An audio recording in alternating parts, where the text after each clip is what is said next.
Hello YouTube, Infinite Magicraid community, Gandalf here.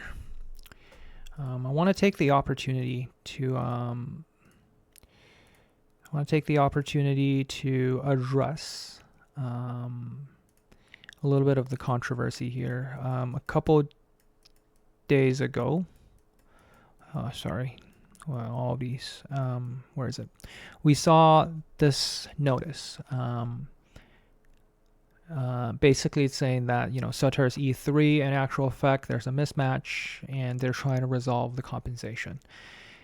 Now, do pay attention to the Discord. And the community announcements and reward boxes. Really, I hope you take note of this, because and don't be reading this as, oh look, I'm gonna go summon Surtur now, I'm gonna get some extra compensation. I'm pretty sure after they make that announcement, they're going to time gate who the compensation goes to. Not defending the devs in any means. It's really, really important to make sure you get your translation right. I am in Mandarin or Chinese right now, and for those of you who still haven't figured out, yes, I am Chinese. I'm Chinese Canadian, and I do read Chinese. And in the future, what I'll do is, whenever I'm doing hero review videos, I'll make sure I do this with the Chinese screen on, and I'll have the English description in the side. Hopefully that doesn't bother anyone. At least the icons are recognizable. This will ensure that at least if there's a translation issue, we address it. Like when I was testing on Wednesday, I already messaged the devs, and I was like, hey, look, this is going to be an issue because it's misaligned. Jonas did respond, saying they will fix it right away. And for those of you who actually paid attention to the hot fix patch, right? And do read this right here. Hot fix, you can see on the 4th already, right? So this was on Thursday. If you read the English version, you will see hot fix here. I'll show this in English shortly after, but they already fixed it right away after I messaged them about the bug. But what they failed to recognize is there's still a translation issue with it. It wasn't wrongly worded in Mandarin. So if you look actually at the hero, as for Surtur, what it actually reads here is Mei Bo, which means beginning of every wave. So beginning of the wave, he's going to get taunt, and then the entire team is immortal for 1 turn.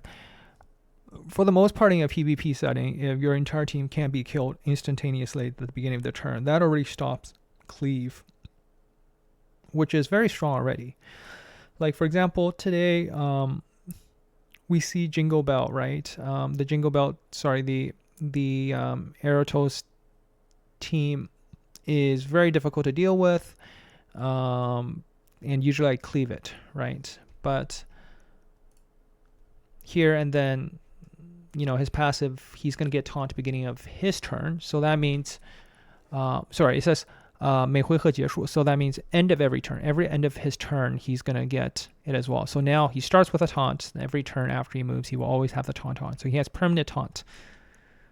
From a PvE perspective, that's already really strong, right? Like if he's tanky, he's going to be permanently taunting the enemy. It deals with a lot of issues already. And of course, we talked about once he has the Heart of Iron on, and he gets Heart of Iron, right? He gets Heart of Iron. He's going to get this shield, and he's going to prevent one-time skill or basic attack damage for all of the allies. So if you're running a full burn team, he's very viable. He's going to have that thing up the entire time. And we're going to showcase those things again as we switch over to English. But before we go over, a word of advice, and especially for all of you that follow me, I appreciate every one of you. And I've always disclosed conflict of interest, right? I tell you guys how much I get as a cut for the Aptoid code. It's 5% of what you spend through Aptoid. During these days, I get 5%. It's a very small amount. And I'm Chinese, and the stereotype goes that we always get our money's worth, and my ancestor will be crying out if I ever try to deceive any of you and trying to get you to buy things that's not money's worth. I simply just believe that's right or wrong, and I have never, and anything that I've recommended to buy, I will actually buy on my account as well. And most of the time you see that I don't think in my entire channel's history, I have hyped one hero where it turned out to be dud. I think Jenny was probably the only one close to hyping it, and Jenny kind of flunked. But other than Jenny, like, I don't think I hyped any hero. Like, Jenny was, honestly, I still think people are sleeping on Jenny. Just like I remember when Mechio came out, right? I was really big on Mechio. A lot of people said Mechio sucked. And I was like, no, Mechio is really good. And guess what? Mechio dominated the meta for about 6 months, right? So Jenny, I still think the damage is there. You just need to heavily invest. And she was the first attempt at banning out Mechio as a nuker. But now cleave teams in general have been kind of slowed down and stopped. So that's why it's not that Jenny is weak. It's just the overall meta kind of shifted towards tanky and second turn teams. But Jenny, we still see Jenny with a lot of solid use, right? Because she has severe wound, and we see her a lot in the Purgatory of Sins. So I think my track record is still very good in terms of making sure that I only tell you guys about strong heroes, and I'm more likely to shit on a hero and say, the hero isn't great, and then come up with a redeeming video and say, okay, maybe they have a little bit of use. So, and that's what the video is about today, is finding the redeeming opportunities for Surtur. With that kind of out of the way, right? Please recommend me to your friends and people in your guild. I know I'm not gonna, it's not to stir up any beef with any of the other content creators. They're welcome to their own opinion. You can just be rest assured that I will never hype up anything. I will never try to sell you something that isn't good value. And, please recommend me to your friends and people who are in your guild, so that if you listen to my hero reviews and follow me, you're less likely to, fall into these traps. And finally, a word on Miracle Summons, right? Miracle Summons last 2 weeks long now, right? Miracle Summons are 2 weeks long. So that means by next Monday, when the new Miracle Hero comes out, we have like 3 or 4 days to decide if I want to invest my pity or my summon on that one, or for the next banner. And you can see I waited until Wednesday, did my analysis, and I said, you know what, I'm better off with an E2 Eratos than to save that guarantee pity for Surtur. Now, having said that, I am going to get a copy of Surtur before the the remaining 10 days are up. It's just not right now, because I want to see what the next hero is. So I highly recommend you wait, unless you're absolutely sure, right? It doesn't, and the only thing you need to consider, do I want that 5% discount or not? And when I say, I promote my own Discord, my Aptoy code, I say that tongue-in-cheek a little bit. I really, just say that, if you want to take advantage of it, you can.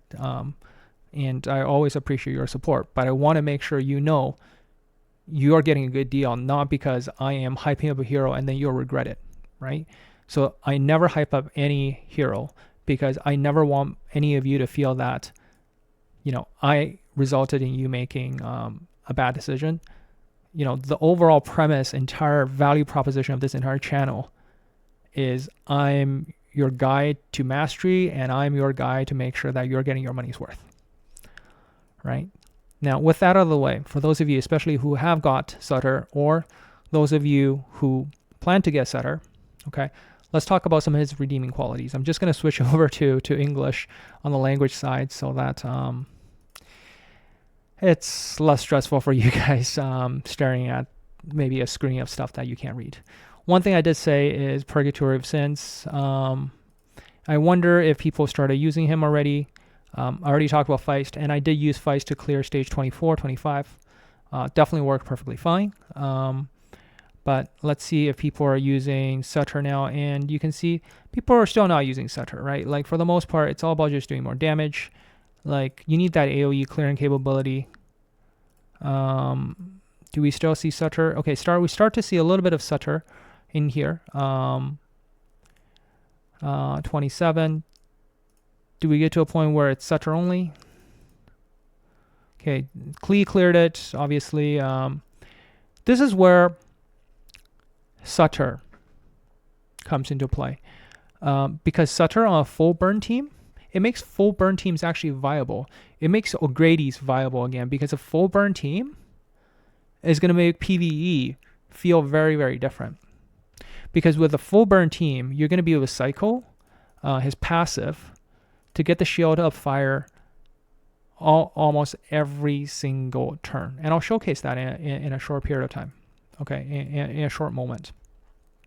Now, let's keep. So that's one of his redeeming quality, is it makes full burn teams viable. The second redeeming quality that he has is that he will bring you advantage in arena defense or in a very specific use case with Eratos together. So those are the two things I'm going to kind of showcase in the remaining video. So first, let's talk about PvP. Yes, at E3, he is going to be strong, right? Don't get me wrong. Like turn 1, like that basically with another hero added in that can't be killed on first turn, just completely shuts out the viability of cleave teams. And we do see this, right? I was talking to a friend who was playing Summoner Wars. Like early games, speed cleaves was everything. Everything was about speed. Now we're into meta where it's all about being tanky and, you know, about the second turn, right? And for the longest time, I mean, we have seen Mechio, you know, dominate the meta for a really long time. And this is really a major shift towards, you know, a more drawn out battle. So here's a couple of lineup. It's not like this wouldn't work, right? We already know in this situation, right? This is my setup. And you have seen me cleave the most common Eratos defense with this setup, right? And basically, it takes advantage of, you know, buffing, debuffing. I would have Combat Vanguard. I'll start with that skill, getting the second turn, and then boom, I'll kill everything with Jingle Bell, right? But now, of course, if the enemy has something along the lines of, say, you know, they take out Wukong here, right, and put in Surtur, it could work, but there's a risk, right? What's going to happen is I have a third chance of stripping away that immortality from the enemy. Okay, first of all, if their Lydia is already going to be a little bit low, without Wukong, you're just going to be hit really hard. Okay, now you can see that Panda's about to die. And this is really not looking good, right? So it doesn't mean it can free up your team from that perspective. Okay, so if you're down to this, you're not going to win with just Eratos, right? So there you kind of see that's kind of the problem, because you're already really low. When you take a turn, your immortality is going to fall off. Your Jingle Bell is gone, right? So it doesn't free out your Wukong. It's not going to free up your Lydia either. Without Lydia, right? Without the Lydia, let's say we put Wukong back. And let's say we take out Lydia. And relatively speaking, right? Of course, your stats are going to vary. You're going to have different things. But I'm just saying, like, if you don't have...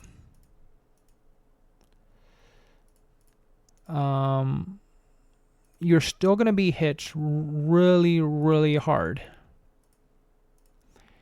Especially, you can see here.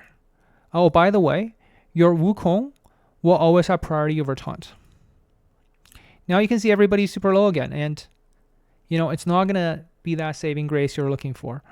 The only hero, okay, in this entire lineup where you can potentially replace is actually Beatrix. You can free up your Beatrix. Even that immortality isn't reliable enough in a PvP sense. Okay. What we're going to do is just make sure that we have it right. And we're just going to give him a bit more HP. That's probably a little bit overkill, but for all intensive purposes, right?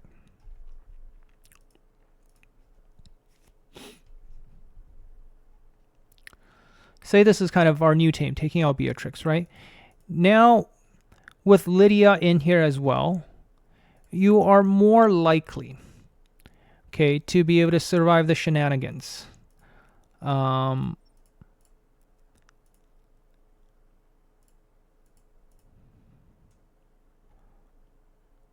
Okay, more likely to survive the shenanigans. And now you're kind of helping to survive, right? And once you start surviving, this is where, say your team, whatever, brings up a shield, now you're really screwed because he's going to be hitting like a truck, right? And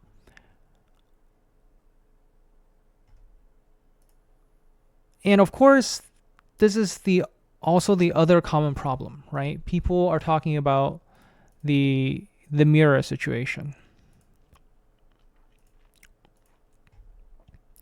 And the mirror situation is that whoever have the higher stats wins, and often these battles get very drawn out.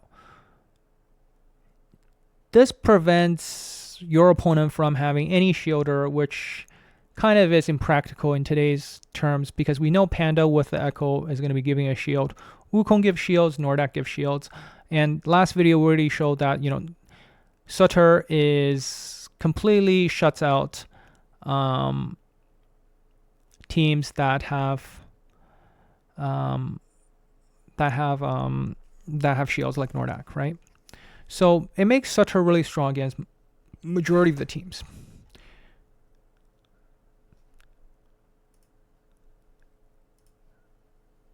So as I was mentioning, right, even in my own advanced arena team, you can see I'm running this particular team here right now. And what I could definitely see myself doing is I could very much replace Santa here with Surtur, because I'm then gonna have effective res. I'm also gonna have protect allies, so that when Surtur comes on, I'm gonna have at least a few other buffs to help me potentially save myself. I could even free up Atkins to another team now, right? Because Atkins without enough buff isn't going to be doing enough damage, right? So what I could do is take out Atkins. I could even put in something like Elza. I could put in an Elza. I can put in a Surtur, and really be that surviving team. Get that immortality. Have Surtur trigger off against the enemy shield, because when Panda goes, they're gonna have a shield. Nordak teams are gonna have shields, right? Esther is gonna trigger shields.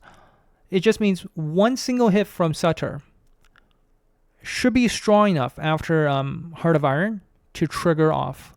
There's so many teams nowadays that as soon as we move into a tanky meta, he's going to be really strong against. Let's go take a look at Championship, right? Let's just take a look at some of the most common teams, and just see how many shields we have, right? First team, we see Nordak. Second team, we see Wukong. Third team, we see, right, Santa has shields. Atkins have shields. So Surtur is going to be strong against every single team. The moment they put on a shield, and if he's still alive, that just, boom, everyone's just going to be hit really hard. So he isn't weak. In having that immortality on the first turn, unless they have a popper. I mean, they only have one popper on one team, right? It will give you a very good option. So I kind of showcased that already. Here, for example's sake, we'll take a look at a few other teams. Cloud, for example, here. Shield, shield, shield, shield. Elsa has shields, right? Everybody has shields. They're gonna cast those shields every turn. Here's 0 boosted, right? Every team nowadays we're running has shield. This is the only team I don't see with shield on, but then the rest, they all have shields, right? So shields is everywhere. Him being able to trigger as soon as he goes, he's going to be able to knock away everybody, and just completely ignore their shields and go right through. And he's going to steal their damage immunity, right? So basically what I'm saying is, for those of you who said, who feel a little bit disappointed about not having immortality every turn, yes, I get that is super broken. It sounds really good. It will make PvE really easy. For example, if you just speed tune him so that he's one speed slower than your entire team, everybody has the same speed, it effectively give you full coverage on immortality. A little bit broken. You could actually still achieve that. So this is the second part is he does enable that. And that's the other redeeming quality I was talking about, is that in a full burn team, he will be able to do that. So let's go back into trial. Where is it? Our gallery.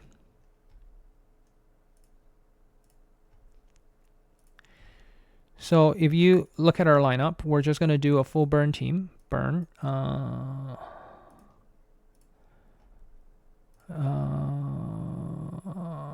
Jack. Say that and this. And you will soon see lineup edit. Okay, I think it's fine. You're going to see soon. Okay, so he's going to get that up for everybody. Right, as soon as everybody takes a turn, they're going to get 1 turn of damage immunity, which lasts 1 turn, right? Gives you a very nice window of preventing yourself from getting damage taken. So you can see for most of the turns, if I speed tune this right, because if you read this, 8 stacks grants 1 layer, right, is going to give all allies shield fire for 1 turn. So if we actually edit attributes here and just make sure turn meter wise, he is just the slowest on the team. Yeah, we're going to have very good coverage.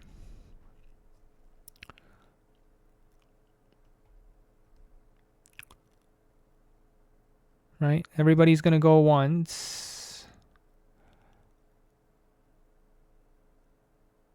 And you can trigger this even though he's CC'd, right? So for the most part, as long as you time this right, in theory, you should be able to get very good coverage on a full burn team with this damage immunity up.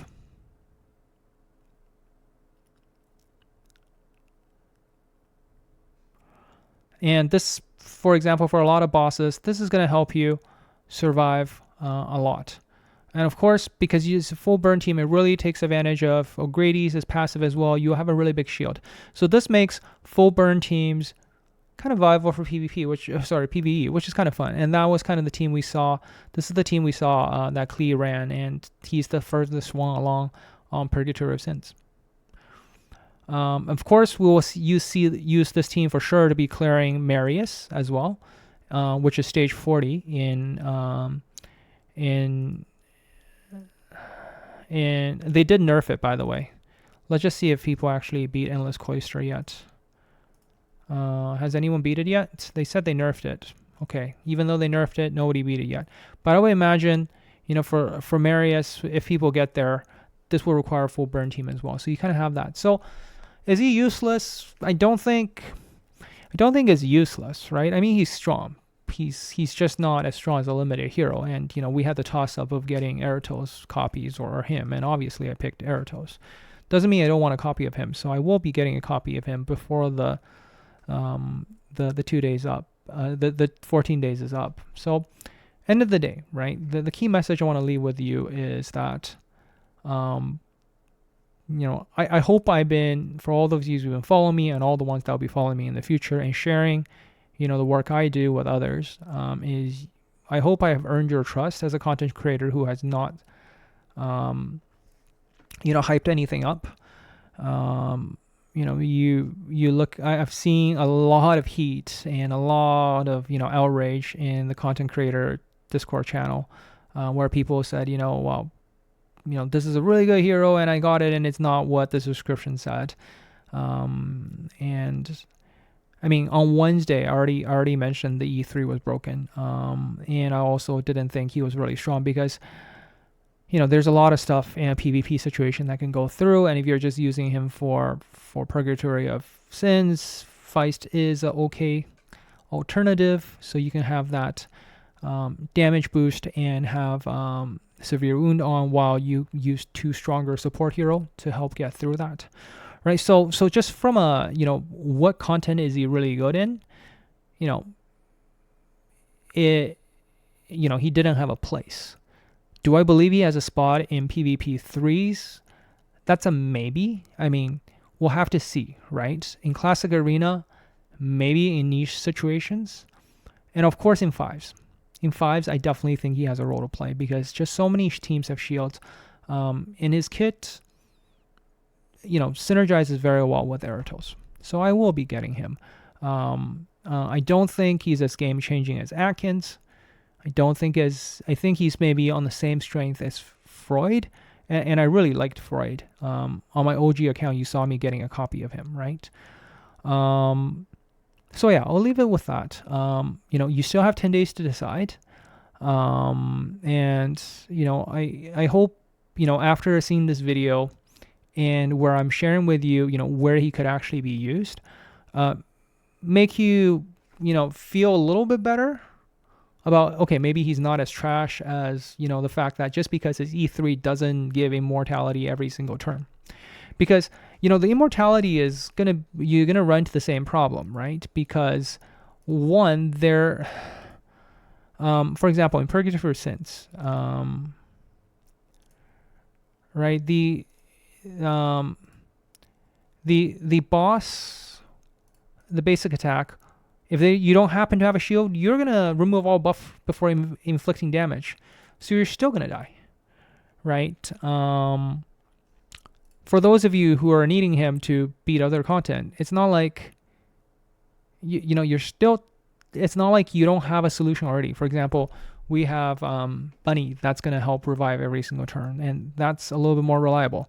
Or if they give you a debuff, one turn immunity, the moment your turn is over, like you're still going to be triggering something and you're going to be dying.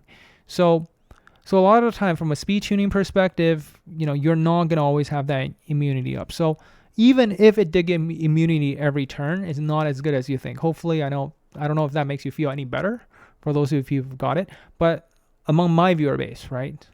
Just if you actually watched my video on Wednesday, you probably wouldn't have pulled.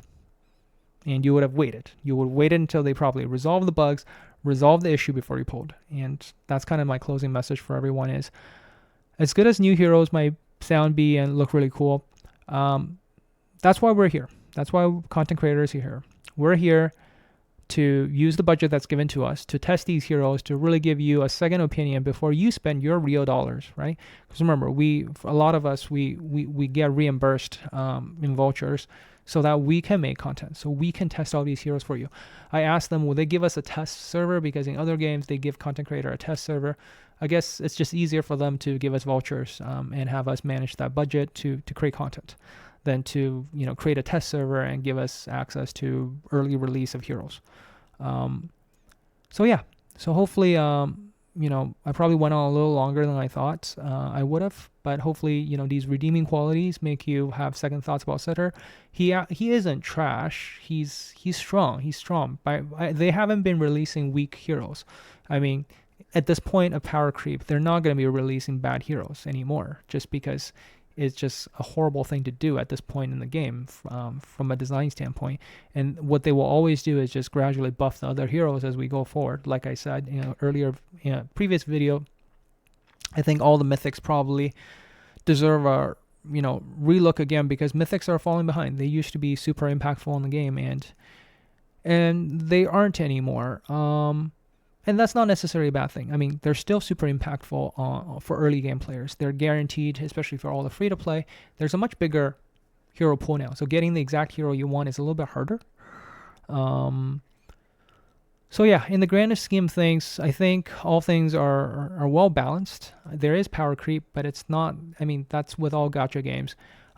Seeing how well the game is doing, almost coming up to the 2nd-year anniversary, and seeing a lot of people even coming back to the game. I think the game has good good future. The fact that the devs care, and when mistakes happen like this, they are trying to rectify it in the most balanced way possible. We got to give them something for that, right? But from what I can do for you is I'll definitely make sure I help you by doing that one extra check on the language translation piece because I can, and of course remind you that you have 2 whole weeks. Okay, it's not like 3 days and then it's gone. You have 2 weeks to do this, so always look at both banners before you summon. So I hope all of you have a great rest of your day. Gandalf out.